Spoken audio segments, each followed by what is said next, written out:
What I saw in Maverick was the perfect storm. The type of music that was expanding and the best talent. You put those two together, Maverick City outstreams the entire gospel industry combined. There is a difference between ministry and business. That line is getting a lot more blurry. I want the old Maverick City back. It was so pure. I'm like, me too, child. But no, but yes, but no. It's like, we're young. It was a little bit too much too fast. There were some people that did not cover us. And I think that some people didn't want to be covered. Ooh-wee. You have traveled the world, been on the biggest of stages, yet you're a Christian. You shouldn't be getting money. Yes, we are worship leaders, but there is an aspect of entertainment in this. And people don't want to talk about this, but it's not just ministry. It's a business. I got a hot take on this. Okay. Ooh boy, I might get in trouble for this one, but oh well, we here. This is The Deep End with Lecrae. Today's episode is going to be full of drama. I'm just joking. Today's episode is going to be a personal privilege of mine because, you go out here on the road, you meet people, you hear them do their thing. You see them at the award shows. They're decorated. They win all these awards. They're big names. And then you meet them and you're like, I don't really like this person. Just being 100. But this is a highly decorated Grammy Award winning stadium selling out individual, incredible writer, singer, voice. And yet you gotta love her. When you meet her, you gonna love her. There's none like her. And who am I talking about? I'm talking about Naomi Raine. Welcome. Thank you. I'm literally sitting here like, why is he doing this? But it's so nice. Why am I embarrassing you? It's so kind. You gotta love you though, man. It's just, I think, so caveat, we went on tour years back. And, it was my first time ever really like engaging with y'all. Mm-hmm. And I just remember your personality, like you did not mince words. You were just raw and real. Like you weren't fake. And it was something that I appreciated. So like you could go from being like, why we ain't ate yet to we need to pray for them. And I was like, I like her. You know what I'm saying? But I felt the realness and the authenticity. And I think, man, that's just something that's missing, especially in an industry where everyone's got to have the look of, I don't know, whatever look people got to have. Yeah. So why are you so real? Where you from? Talk about it. I'm from New York, and sometimes I get sad because people are like, oh yeah, you're just like that because you're from New York.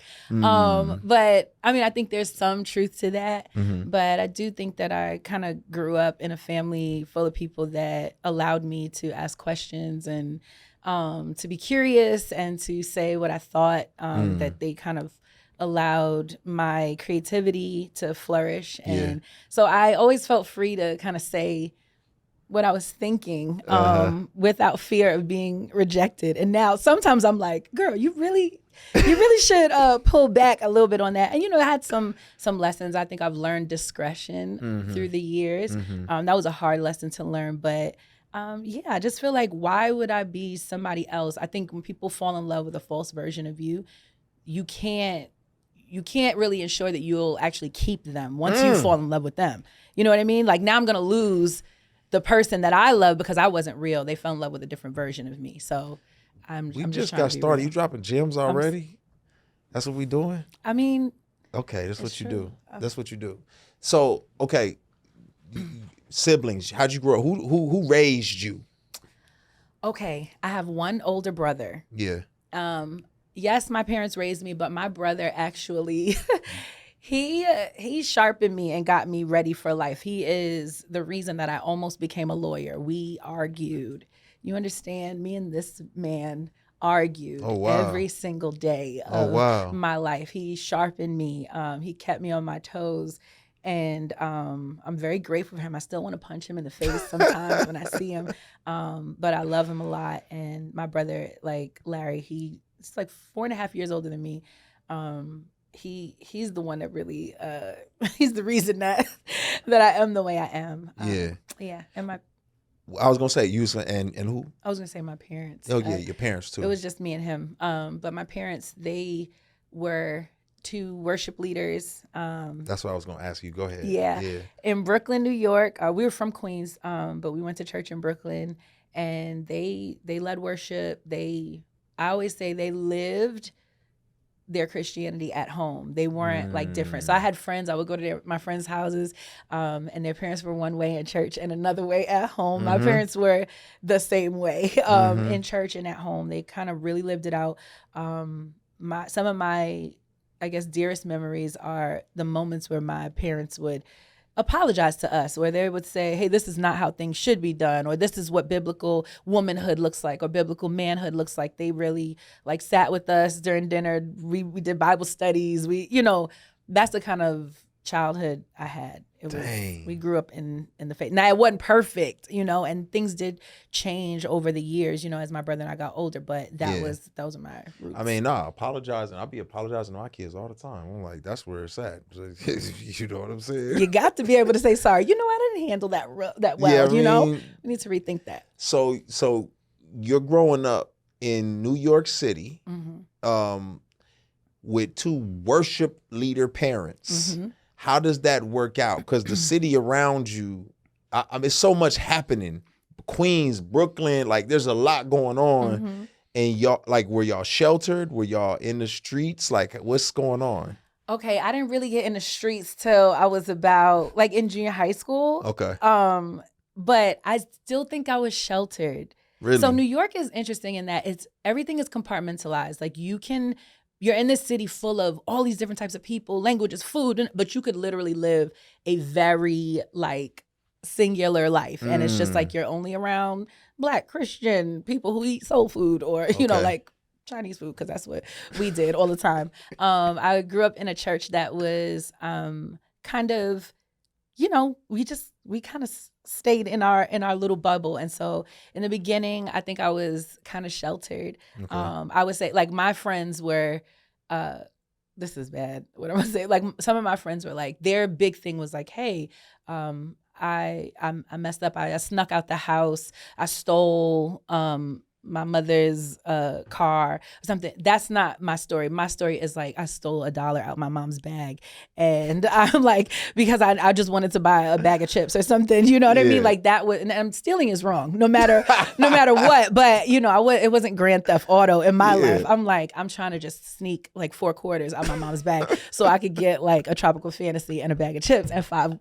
mint balls. You know what I mean? Like that was my life, and I tried to be like a really good girl, very sheltered. And it wasn't until I got into junior high school I started getting interested in the boys, and I, we went to church, and then my boyfriend lived like across the projects from my church, and so I used to do a lot of like walking across the street to hang out. And watch him smoke cigarettes. Like I didn't want no part of it, but I just want to watch you do that and live my little secret life. It was I don't even think my mother knows that. She knows now. Mommy. You was what? Yeah, definitely. You was what? That's a lot. I knew that. And it was over there smoking cigarettes. You came back smelling like cigarettes. I didn't smell like smoke. Okay. That's Bible. So but I always wonder that because as many times I've been in New York, my brother moved to New York as a teenager and I would go visit him and I was like, it was wild out here. Like there's so much to see and do. And I couldn't have imagined like just trying to follow Jesus in the midst of all of that. But I guess it's possible because here you are. Yeah. I mean, I made a lot of mistakes, but I think too, I was sort of sheltered in a different way as well. So like New York we got our stuff, but then also I was in like the creative arts and musical scene. And so I think there's like another little like, corner for us there. I went to a performing arts high school. And so, I wasn't it's still sin. I used to cut a lot of classes. I almost didn't graduate. You understand? I got you. It was wrong, but I was cutting to write songs. You know what I mean? I wasn't cutting to go I'm cutting in Jesus' name. You know what I mean? So it was, there's still some stuff to get into. I think the Lord really kind of sheltered me. He kept me protected from a lot of the things. So, you're a church girl through and through. Mm-hmm. Not pastor, but worship leader kids. Yes. Did you know you could sing back then, or was it like, what's going on? Okay. I didn't at first know I could really sing, but then American Idol came out, and I said, okay, I think I can probably really sing, because these people are really bad. Like, some of these people are really bad, and that's when I really realized, like, oh, my friends aren't just gassing me up. And I would audition for things and I would get it. And I'm like, okay, Naomi, like, you probably can really sing. And because it was something that I love to do, I'm like, maybe I should keep doing it. So your parents, they weren't like, yo, get up here and sing with us? Really? Why? I don't know. I mean, what's interesting is, like, I would maybe, no.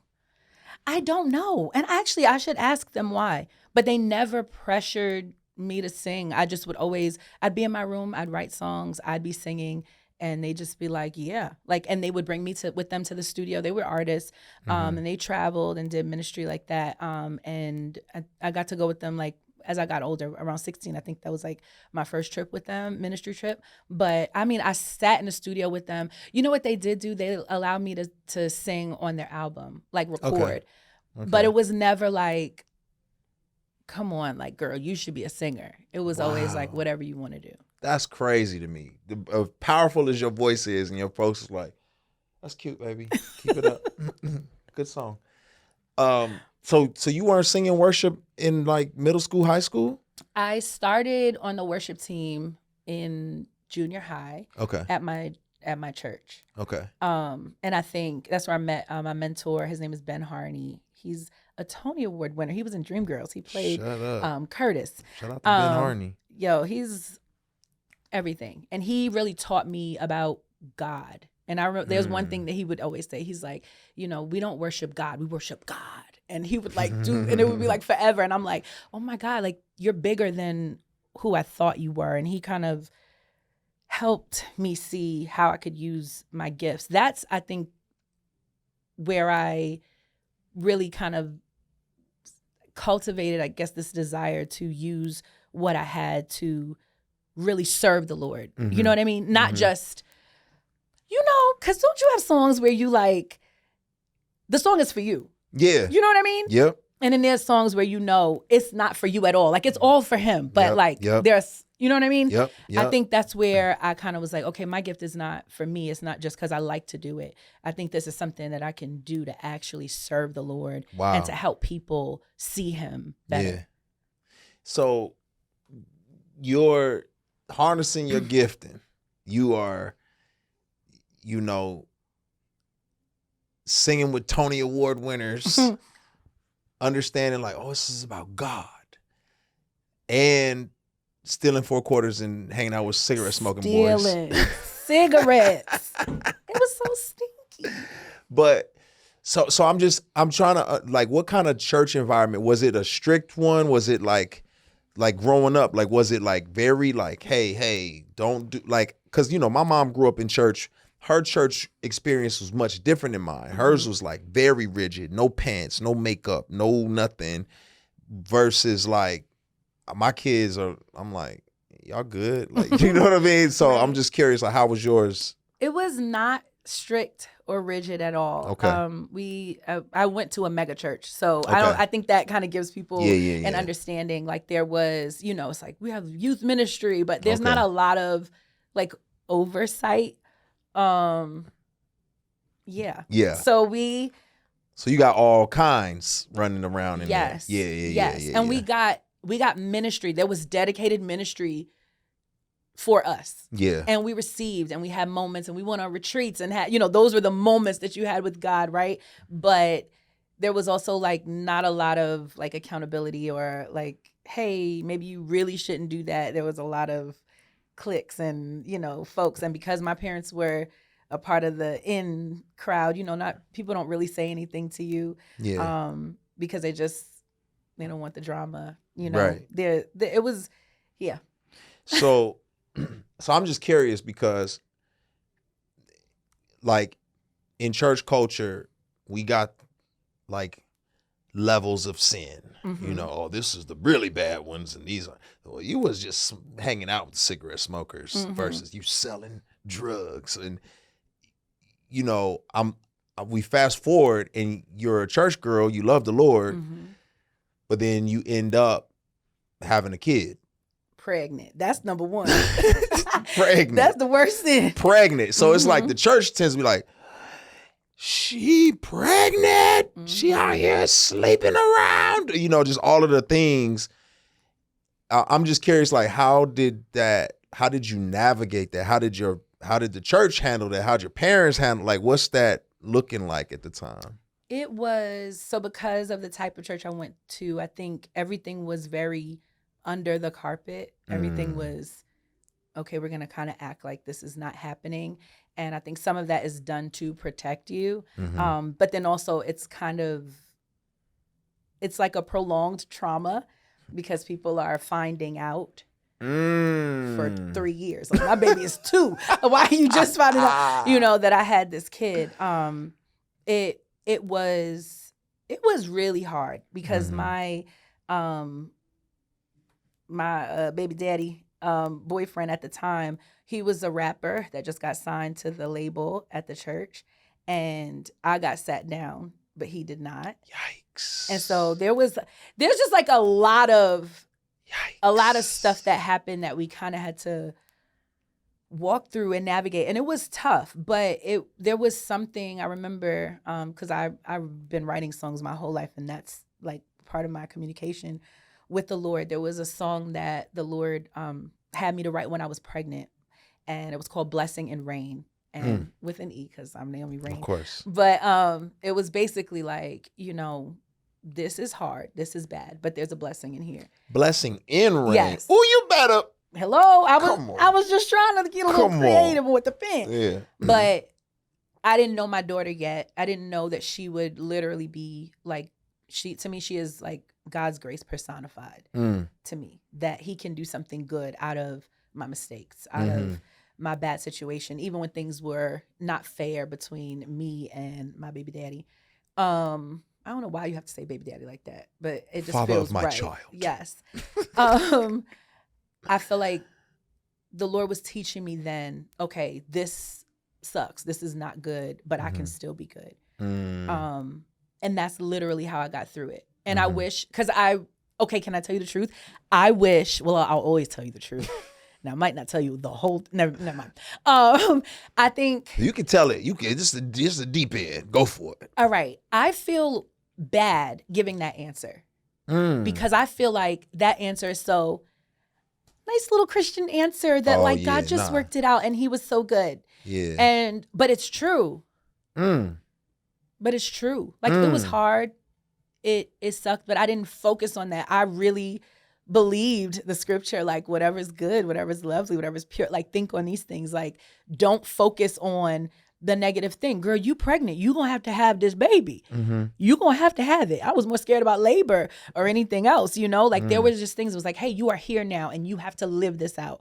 And now what are you gonna do? Are you gonna sink? Are you gonna fall apart? I remember my dad, and when I told my parents that I was pregnant, it was like I think that's probably the hardest day of my life, for real. And my dad was like, okay. First of all, they said, you don't have to get married. That's what they told us. Like, you don't have to get married. They were like, just because they didn't want us to feel like we had to do something to try to fix it. We did that anyway. But there was this, I remember my dad, he just was like, do you have clothes? How are your clothes fitting? I thought my dad was going to kill me. Do you understand? Like literally slap me and my head roll off. Wow. And just roll down the street. And then I don't have to worry about being pregnant anymore. Nobody has to find out because I'm dead. My dad looks at me and instead of yelling, instead of screaming, he goes, how are your clothes fitting? Let's go to the mall tomorrow. and get you some new clothes. Wow. And I remember walking through the mall with my dad, feeling this weird mix of shame. The whole drive to the mall was crazy too, but like shame, but also like I'm loved in the middle of this. And it was so uncomfortable, but that's the thing that carries me through a lot of this. I'm like, okay, two things can be true at the same time. And though I'm not proud of what I've done, I know that I'm covered, I'm protected, I'm loved, and I'm going to be okay.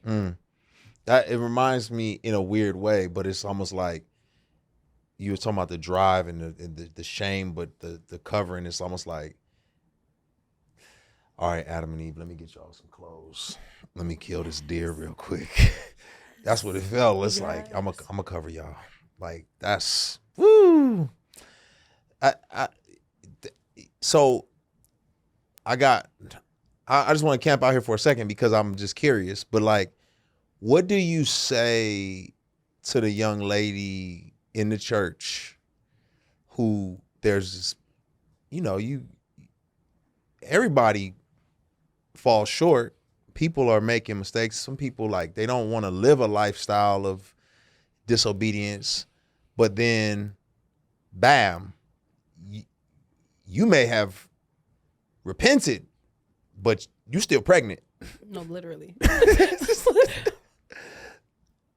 I think what I've learned is that I had to start to understand what sin is really about. And I think in my rearing and growing up, I thought sin was just the thing you shouldn't do because then God wouldn't love you. But I realized sin is the thing we shouldn't do because it creates a life that is more difficult to live in love. Whew.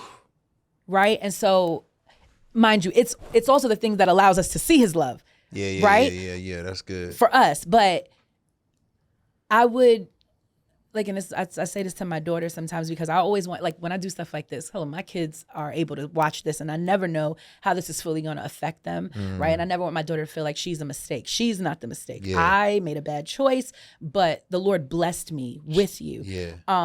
But I want her to know, like, yo, this was an opportunity for me to see God's grace and his kindness. And although I want to say this carefully,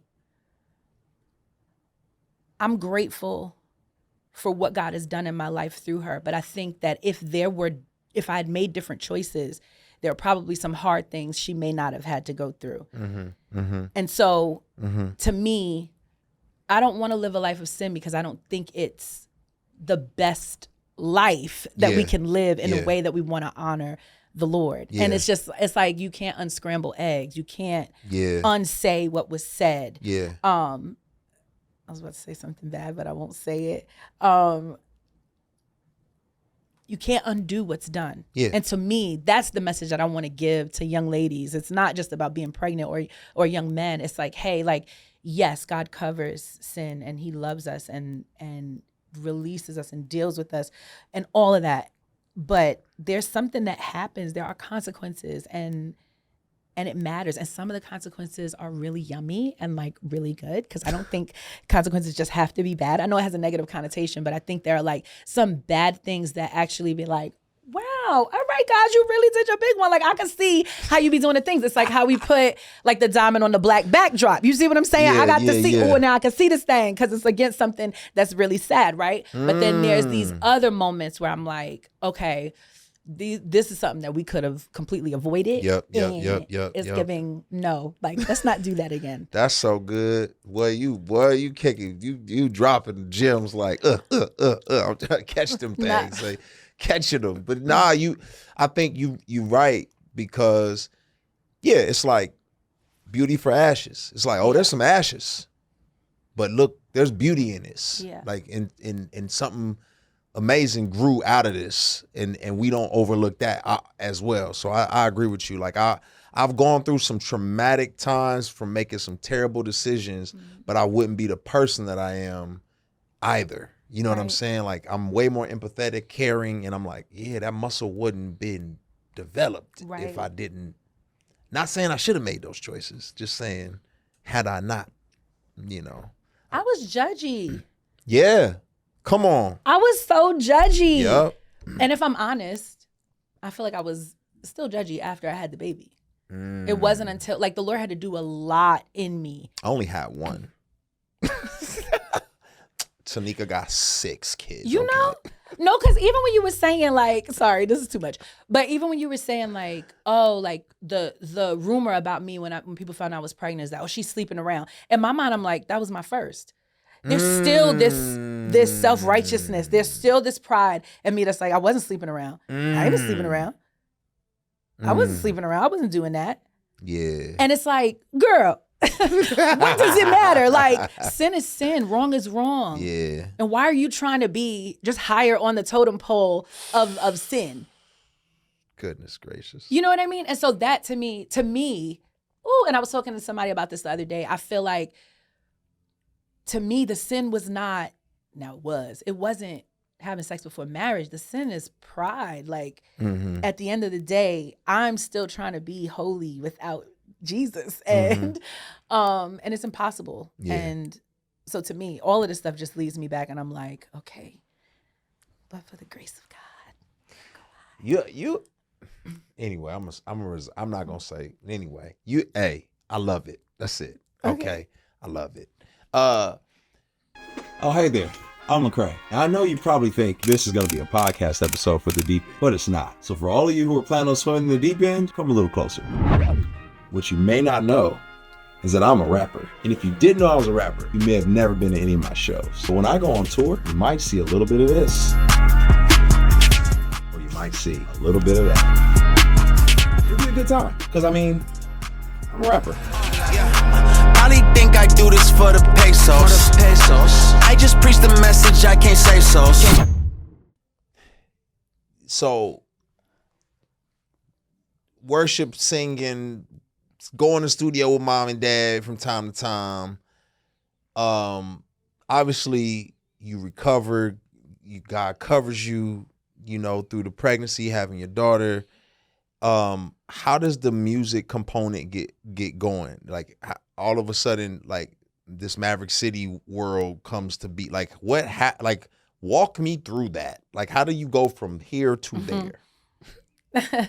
I think the Lord used all of that pain to give me some fuel for songwriting. I spent a lot of years in my prayer closet with the Lord, writing. And to me, I feel like you got to be a good steward over whatever you have and trying to entrust them to rooms full of 20 people. I ended up leaving that church and we were in a small church and I was writing songs and I'm leading those songs I was writing in a room full of 20 people. And the Lord had told me to do that. He said, I can't trust you.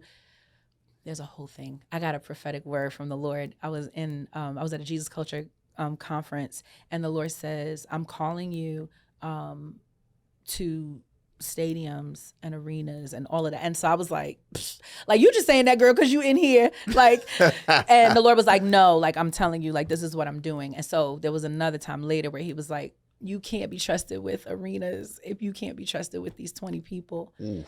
And so I was like, okay, because who wants to like sing a little, like, no, I want this song to be a hit or something, But I tried to be faithful with that. I was faithful with the music. People started inviting me to go places and sing, like the little musicals and the little like worship nights. Yeah. And so I would bring my guitar. I would sing. I had a song called Pour Me Out. And that song, Todd Delaney ended up recording it. He covered that song and had me come up. And that really set me in a position to be seen as a young Black worship leader person. And so one day I was, it's such a long story and I'm not going to give you the whole thing. I want to. Give me, give me some pieces of it. All right. I ended up getting Lyme disease. And that's not okay. Okay. How you gonna skip her? Honestly, I don't know. I didn't get bitten by a tick. Where's the tick?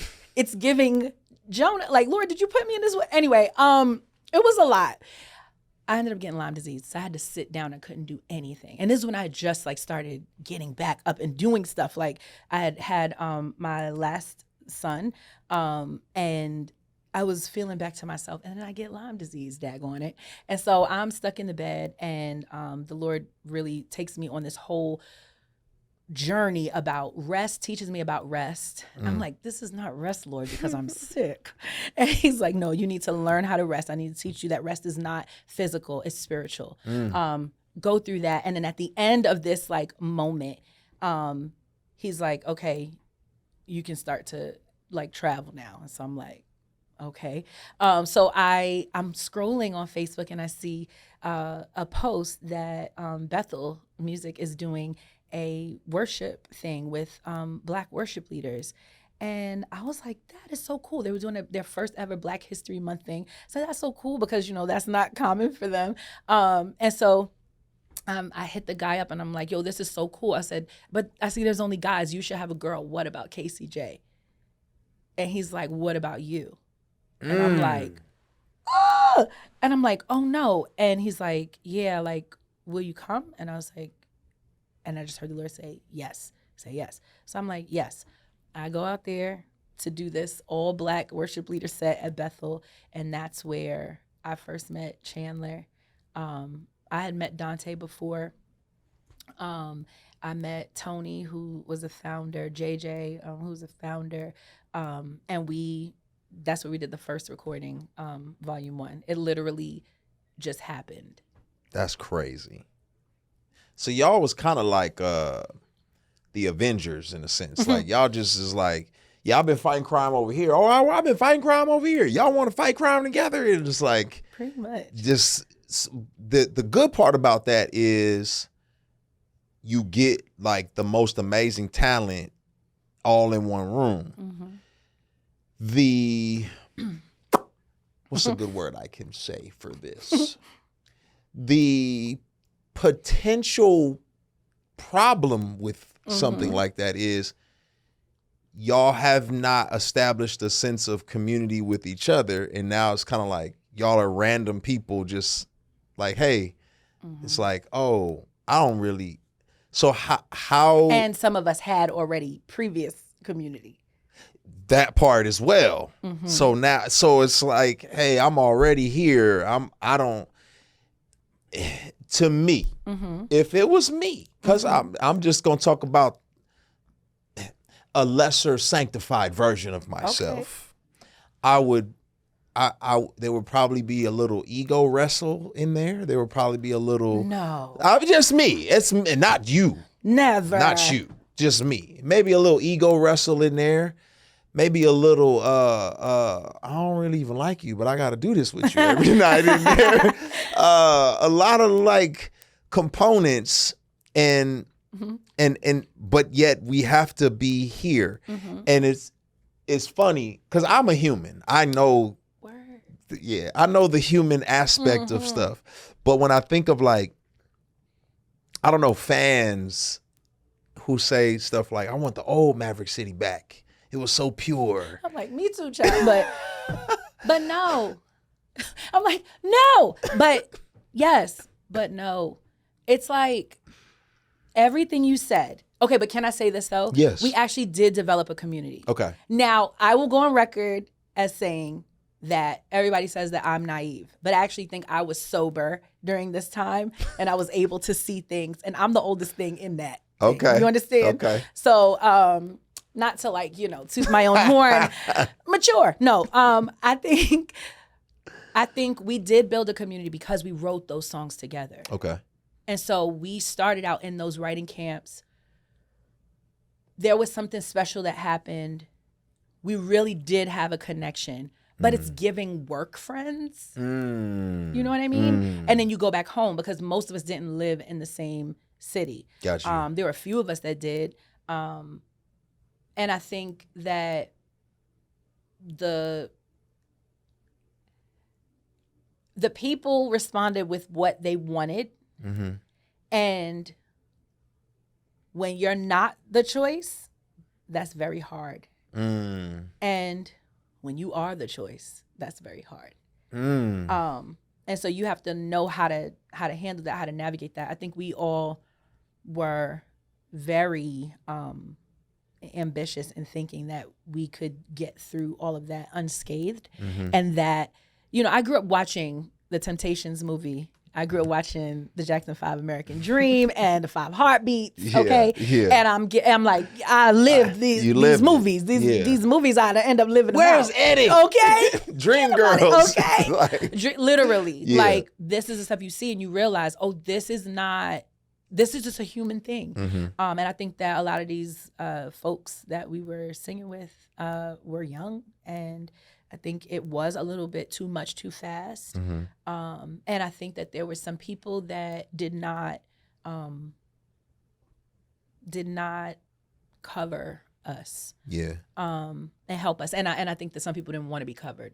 Yeah. And that's so fair. how can you, I mean, you were there, you were with us on our very first tour. Yeah. That was the best of times. It was the best of times.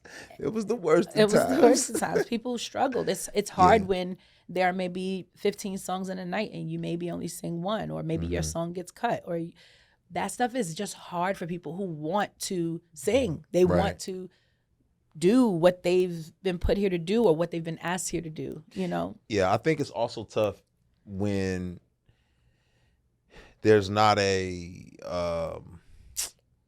I don't know, like there's not a collective mission in a sense. Like it's kind of like, yeah, we just want to worship God, but it's like, but whose role is what? Like how? Like, you know what I'm saying? Like, we know we all want to serve the Lord, but there's not like a collective. It's kind of like when you know, to me, I look at it like football. Y'all was a football team, but y'all was acting like a basketball team. So a football team is like, hey, we just need you to kick, my brother. Just kick. That's you're the punter. Okay. But basketball teams, everybody gonna touch the ball, and everybody's gonna shoot, and everybody's gonna dribble. Some people dribble less than others. Some people, but I think some, you know, y'all are a football team, and if there's not a like, hey, this is the goal right here.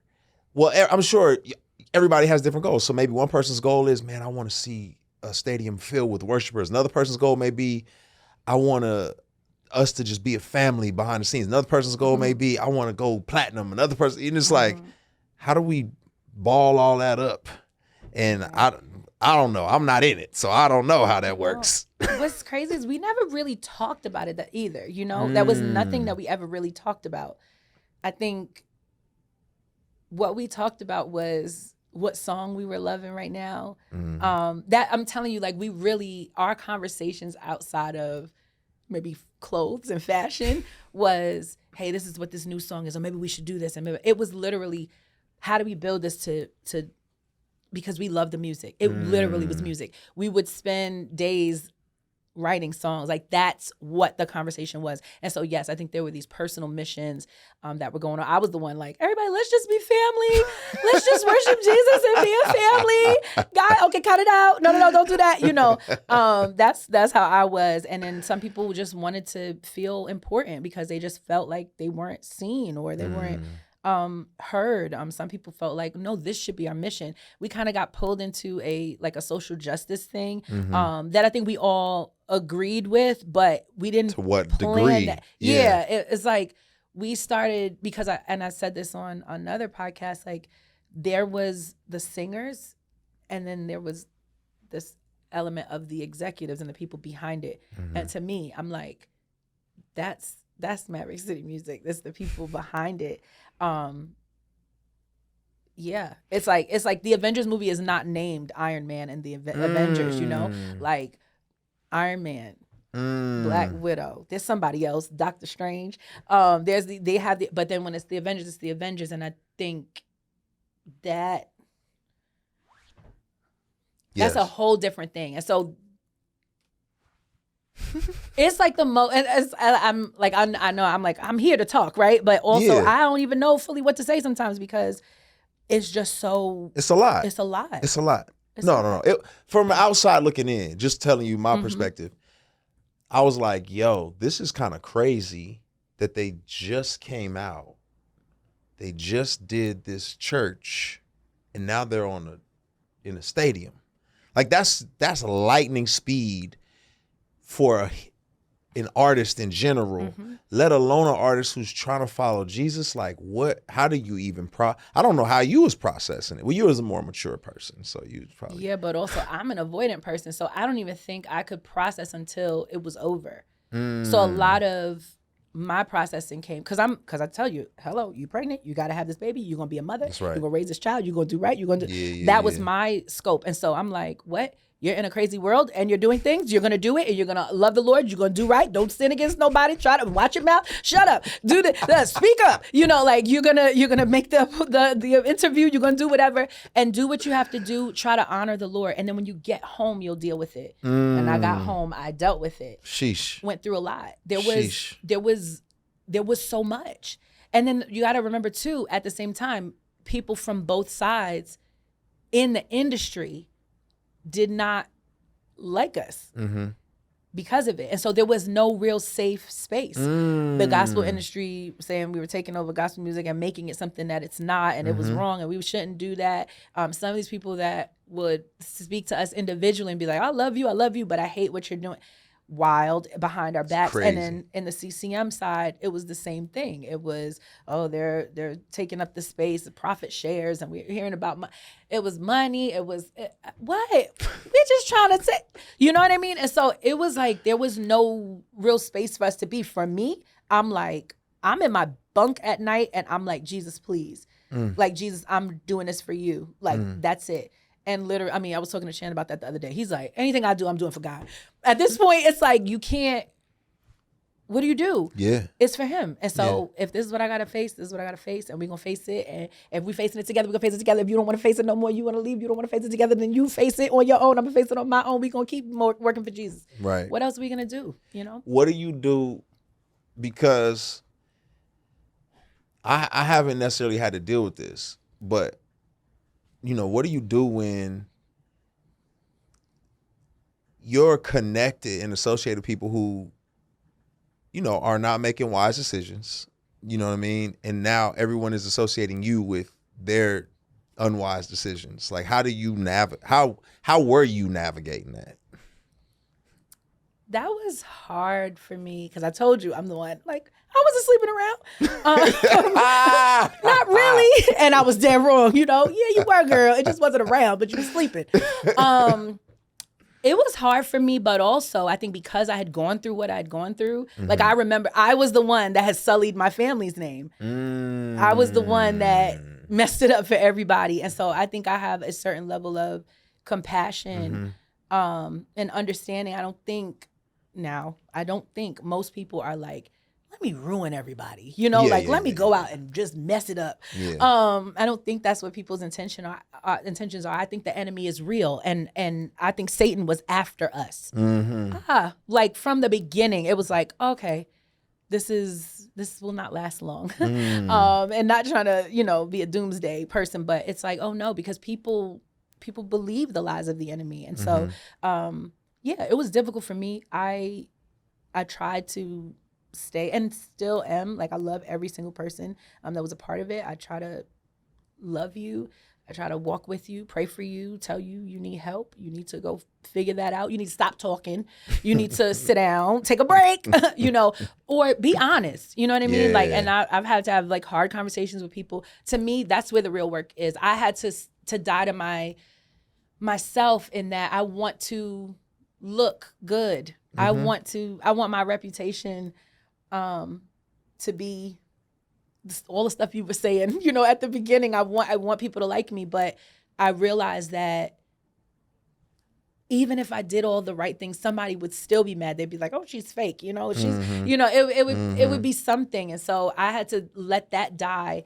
And if I'm honest, I'm still like working through that. I'm still working through letting people talk. I remember, I don't know, and honestly, some of your documentary about like when you were going through like your depression and all this stuff, like those were like lifelines to me because I was like, this is not unique to you, Naomi. This is not unique. This is what happens. This is what people do. They love you one moment and you mess up, they hate you the next. Like, and mind you, Jesus didn't do nothing wrong and they did it to him. And I'm not saying Yeah, People, we not Jesus. Not but, Jesus. But we can be falsely accused. Yes. Yes. And I will say, I think there were a lot of things that were false accusations that were not even true. And when that stuff started happening, I had to go, okay, this is the this is the price of fame. It's the price of this stuff, and people only know what they know, and they judge based off of their limited understanding and their limited scope. And you have to love them, Naomi, because you were called to serve them. And so cut it out. And I'm hoping one day Jesus said there's a jewel for my crown. Yeah. For having to look at these comments and not say nothing back. Cause I wanna, she likes to clap back. You know what I mean? She has things to say. She has responses. And you can't even spell. So why would you even say that? You know what I mean? Here you go, talking again. These are the things that I wanna say, things that I wanna do. But I'm grateful. I feel like, we pray for stuff like self-control. We pray for stuff like gentleness and kindness, because there's the mean things that popped up, in my heart. And it's like, nah, like this is how the Lord is doing it. And I'm mad. I hate it. Sometimes I have to call my friends. Sometimes I text them what I want to say in the thing. And I'd send you a screenshot and go, well, this is what I was going to reply back. Sometimes I write it in the text box, but just don't send it, take a screenshot and almost like pretend it's a whole thing. But to me, I'm like trying to laugh through it. I'm trying to get through it. It is what it is, because they don't know. And I realize that only, it's like giving Tupac, like only God can judge me. For real, because he knows everything. Yeah. But I am the person that is like, but they got a point. You know what I mean? So I'm that person too. I'm not a crazy person. I get it. It's like, right is right, wrong is wrong. And sometimes the optics are weird, even if nothing was wrong. And then sometimes like stuff was just wrong. Yeah. I think that's what it is that I appreciate about you, is like, it's that level of authenticity that I think it's usually on one side or the other. Like you're authentic on both ends of it. You like, she likes to clap back, but then you like, but they do got a point. And I think usually you get people who are just, it's self-condemnation and it's like, I suck because look at everything they're saying about me. Or it's just anger and it's me against the world. And I feel like, it's surprise. You give maturity. Even saying compassion is like, that's big, because I was looking it up the other day. The thief on the cross, in the original language, it don't say thief. It says evildoer. So we put thief in there. Jesus. I don't know what he did. He's an evildoer, but Jesus is like, yeah, you're gonna be with me tomorrow. You're gonna be with me in paradise. That takes some compassion. You know what I mean? So I appreciate you, you saying that. But at the same time,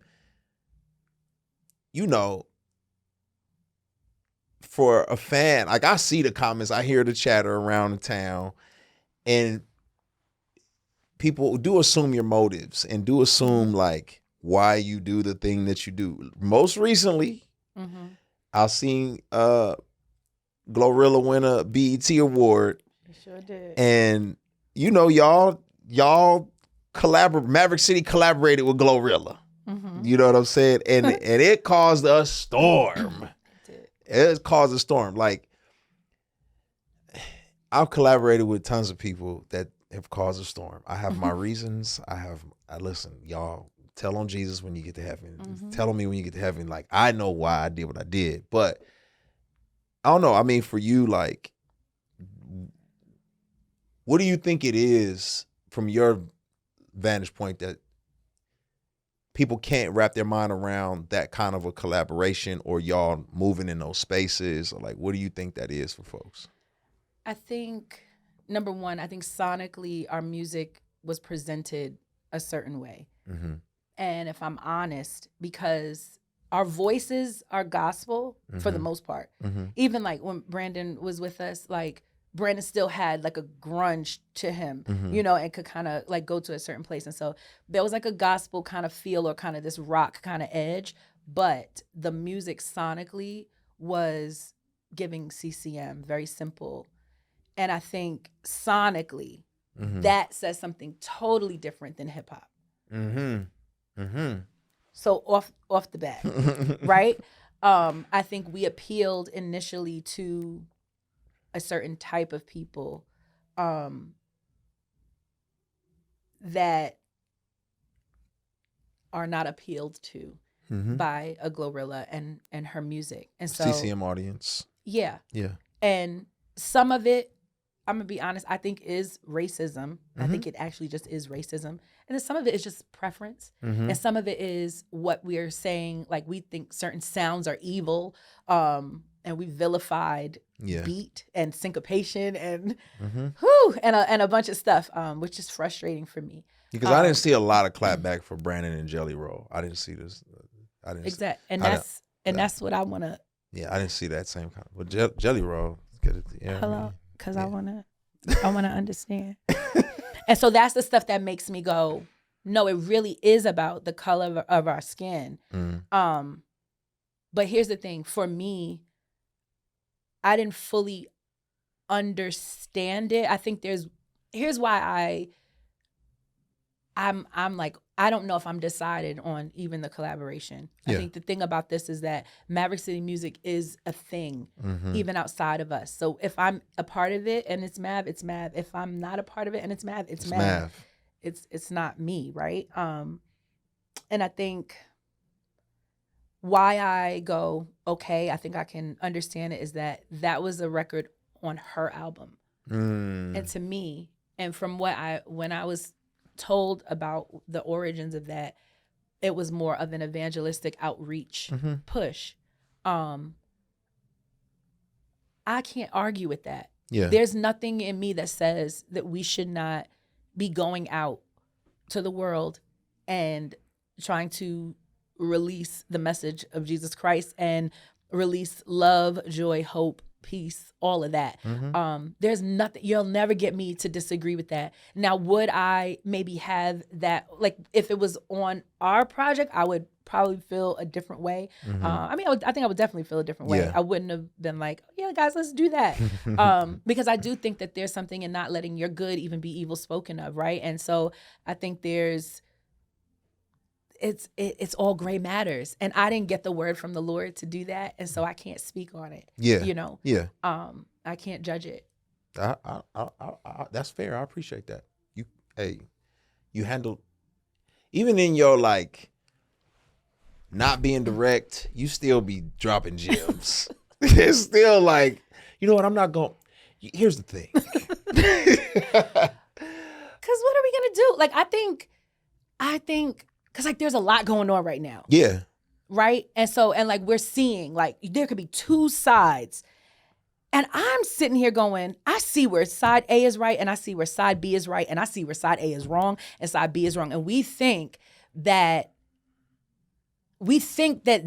that's the issue. To me, the issue is the disagreement and how we treat each other in it. I see, when I read the Bible, I see when there's disagreements, right? Sometimes, Paul split from John Mark and Barnabas. Yeah. Okay, we're gonna go our separate ways. There was a sharp disagreement, and they split, but they kept doing the work, right? Sometimes that's the answer. Sometimes we got to get together in a council and figure out. Let's talk this out and figure out what we're gonna tell people, because it matters as leaders. I am leaning toward that in this, and I think the constant bickering and fighting and fussing and I don't know, all of that, I'm like, I don't think God really wants that. And there's got to be a way that we could get through this. We were never supposed to agree on everything. I don't think God has an issue with that. He knows who we are. Yeah. He done set the people on the Tower of Babel to start speaking to different, because if y'all get too unified, y'all be killing yourself, okay, and be passing out, because the air is thin up there.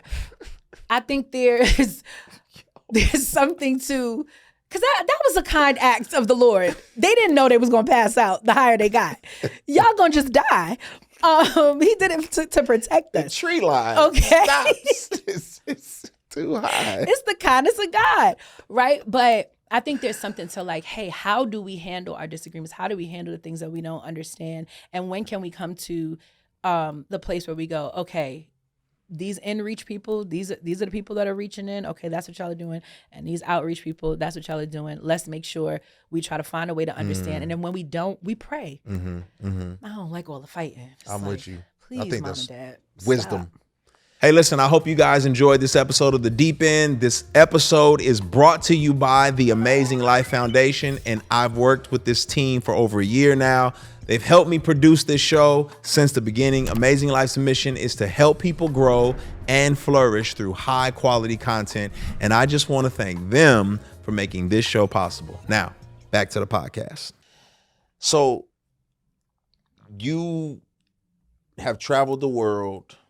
You've been on the biggest of stages. You've been Grammys, all the things an artist can do in a career, like the awards, the sales, like there's no thing. Yet you're a Christian, and there's this like thought process of like, you shouldn't be getting money. Y'all making a lot of money. Like, I saw the stadium, it's tons of people there. Of course, people paid to come. But when something happens when they realize like, wait, y'all are getting paid for this to happen? Like something goes off in their mind. So I just wondering, how have you had to navigate that? Like, It's me laughing because I think there are some things that keep me up at night, and like the comments, like they're worshiping Satan. We're not. I don't have time to worship Satan. I think those things keep me up at night. The money thing doesn't. Because here's the thing. Like, the Bible literally says, like, that leaders that lead well, right, are worthy of double honor. Workman's worth his wages. A workman is worth his wages. It says, don't muzzle an ox as he treads, right? The grain. So, like, there's something, if you're working, you should be compensated. Bible says a man that don't work, don't eat, right? Well, how are we going to eat if we don't work? We working. We're working. We're working. And I think providing a service, I think we have diminished entertainment to be like, because I think, yes, we are worship leaders, but there is an aspect of entertainment in this. And so it's not just, man, people don't want to talk about this, but it's not just ministry. It's a business. It's a business as well. And both. You're in the music business. Right. Yeah. Both require money. Ministry requires money, and music business requires money. So to me, and here's one of the things I also do, right? I used to work at a church, but now I write songs. That's my tent making. If you want to call me Paul, I'm writing songs. Your church is paying CCLI to make sure the songwriters get paid. When the songs play on the radio, people get paid. Yes. It's a business. Yes. Art is a part of life. It is a necessary part of life. Art is a necessary part of life. It's not ancillary. It's not something else. You go back to the caves from years ago and you see little stick figures, people drawing stuff, because we need art. Yeah. We need music. We need to make sound. We need to. And so there's nothing wrong with people who make their living making art. There are Christian people that would pay hundreds of thousands of dollars for a painting. That would spend a bunch of money to go see the Sistine Chapel. And that was created as a work of art. That was worship. What's the difference? I got a hot take on this. Okay. I think some of it is cultural. That's my hot take, because, oh boy, I might get in trouble for this one, but oh well, we here. Okay. I'm scared. Because I'm not gonna say names. Let's just say this. There are some CCM worship icons whose CCLI checks can buy a city. The difference between them and us, culturally, this is cultural. I'm hip hop. I'm aware of that. It's cultural. It's not me trying to stun on nobody. Right. But how they know Solomon was the richest person, like literally one of the richest people that ever lived? All that. King Solomon. Yeah. Why we can't have nice things? So, but what I'm saying is, those CCM icons culturally don't display it to the public culturally, so people don't get on their head. But when you go to their house Yes.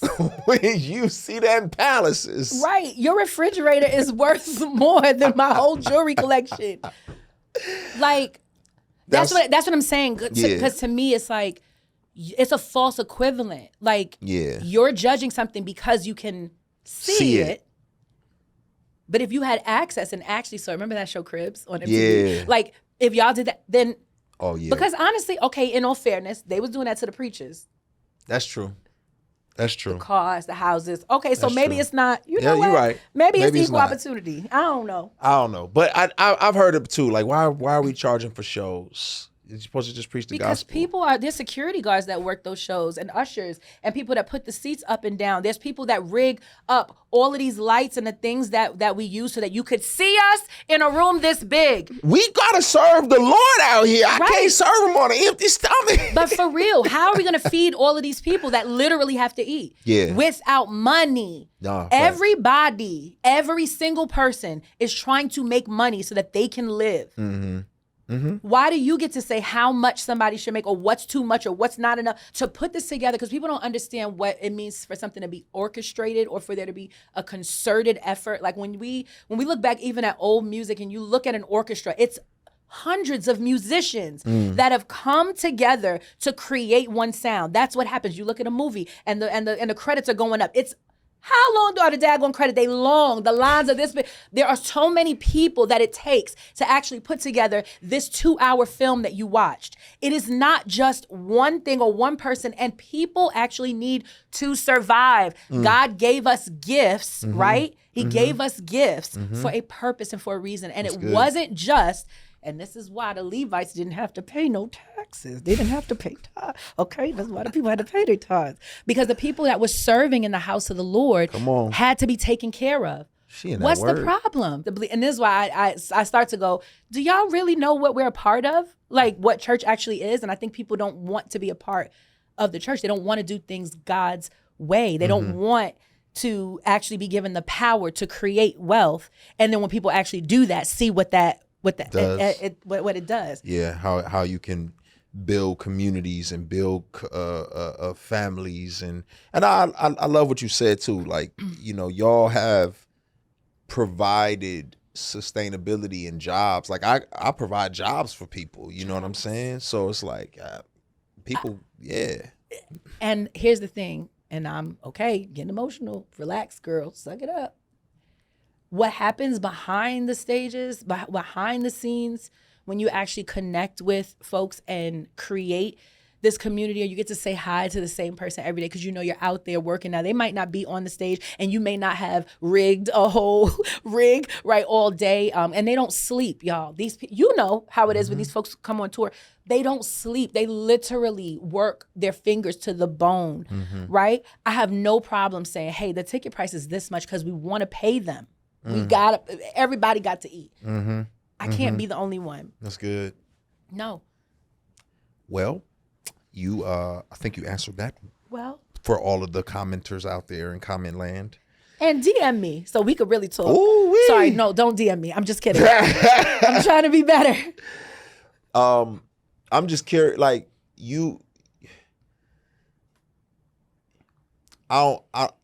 represent, and this is not like a slight on the former gospel world or anything like that, right? But you represent something refreshing in that there's just a rarity of people who are extremely gifted in their craft, write, sing, but also sincere about God and truth and the Lord. How do you, like, do you see that one? And then how do you cultivate all of that? Because that's a lot to cultivate. You got to cultivate your gifts, but then you also got to cultivate your relationship with the Lord. Like, what does life look like for you to be able to do all of that?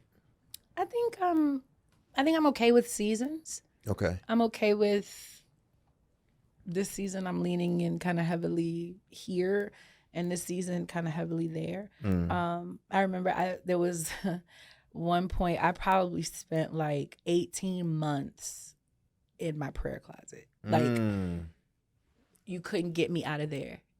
And then I remember the Lord, like there were moments like toward the end, maybe like 2 months toward the end, like before that season kind of ended in that way.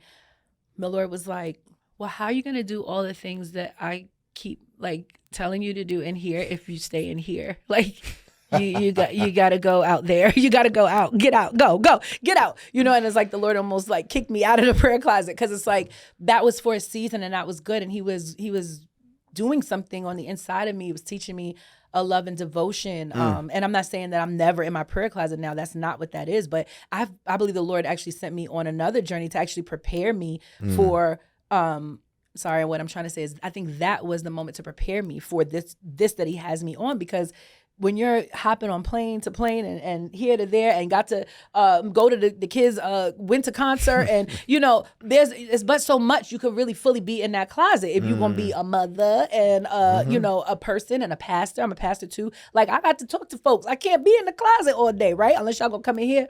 But that's me and him time. Anyway, mind your business. All I'm saying is, like, Jesus did take that time to get away, but you see him with the people, with the multitudes. And so I feel like the Lord was teaching me in that moment, like, what seasons really look like. And so like right now I'm in a season which I'm like a little sad about. I'm not really writing a lot of songs right now, and I'm like a little bit like you know, I'm kind of itching, and I'm ready to get back into that, but I'm okay with that. I think right now I'm kind of leaning into what it means to be a pastor, and I'm taking a lot. They used to be like, she doesn't respond to our messages because, you know, I'm busy. But I'm taking a lot more time to respond and have a lot more back and forth dialogue. I'm not like saying, okay, maybe you can talk to so-and-so about it. You know, I'm kind of leaning into that a little more and just trying to take that time. Even my kids, my daughter's older now, so now she's an adult. And so I'm like, okay, now I have to talk to you like you grown, like you really facing stuff because you're in college and I don't know what's going on. I don't know what they're doing over there. I'm not ready. You know, you got to get ready. You got to get. I'm a year away. I ain't ready though. It's coming, but it's amazing if you let it be, you know, Okay. and you lean into the season. I feel like, you know, we've had to do that even with our kids, you know, as they grow and as they go through different phases. Oh, we have to parent them a different way. We have to approach this a different way. And so that's how I kind of look at life. I'm not saying that I'm killing everything. I do think that the Lord has allowed me to kind of find a rhythm and a grace for some of this. And I think there are moments where I've had to say no to certain things. Like even something like what we're doing now, when I'm doing music, I'm not talking to nobody about nothing. Like, we not talking. I have to focus on this. I want to make sure that what I'm writing and what I'm doing is here, you know? And so that's kind of how I've kind of found my rhythm, and I'm okay with that. I think there are moments sometimes that I will, like, you know, see somebody else doing something really cool, and I'm like, oh, that's nice. But I'm okay. I'm okay just kind of being where I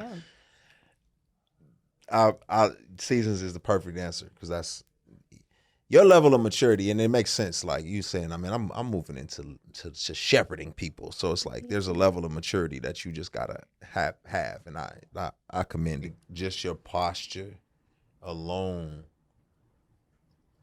in that speaks volumes, right? Like I think that's something that the Lord will honor. Just that you're wanting to, just like you saying, like, Lord, I know I like cleanse me where I don't see. I always tell people that because sometimes people always come up to me and they'll ask me like, man, how can I just be more humble, or how can I be more grateful, or how can I be more loving? And I say, you're on your way because you care. Yeah. You know what I'm saying? Like, you're on your way. Like, be encouraged. You're on your way. Because a lot of people ain't walking around asking that question at all. They're not. So I appreciate that.